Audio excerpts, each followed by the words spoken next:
Bakit gano'n, no? So, sa panawagan natin at sa ating sulat kay Presidente, siya talaga ang, kahit kasi hindi lang siya, pati si Yusek Bernardo, tinatanong lang natin, ha? Nagtatanong tayo, bakit naging state witness despite na involved, tapos state witness, no? Tinatanong din natin ang Office of the Ombudsman and even the DOJ, no? Ano na nangyari. So, by this complaint and by our press con, sana ma-actionan nila ng maayos, no?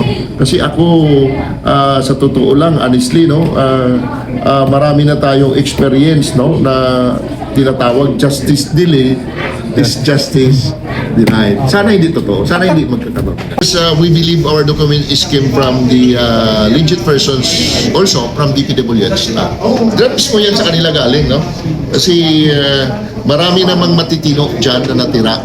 Maraming matitino sa DP na natitira. Maraming matitino na leader. Ang problema, hindi binigyan ng chance. So, yan ang problema ng bayan natin, di ba? Kung may tatakbo na walang pera, hindi binibigyan ng panahon, ay hindi binibigyan ng pagkakataon. Pag hindi matino, bigyan ng pagkakataon. So that is the problem of our culture.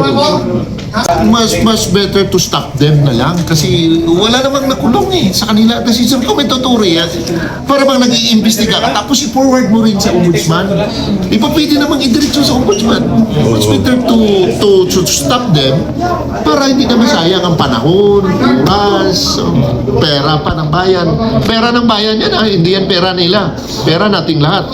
I don't want to involve in any political rivalry kasi ang nakita natin ngayon, nag-rivalry yung mga political groups. Ang problema natin, baka matabunan ito. So, by this press con, naniwala ako na darating ito sa mga concerned agency ang ating panawagan at hindi lang panawagan, may dokumento tayo, no, na ipinakita na aksyonan nila. Hindi muna nila i-set aside muna ang politika.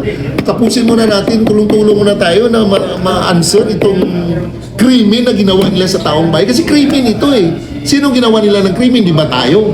Hindi lang tayo, mga anak natin at ang mga future generation natin magsuffer sa ginawa nilang kalokohan. At tapos sabihin lang nila, thank you. Tapos wala na. Na-issue na sa ibang issue. Ano na lang ngayon tayo?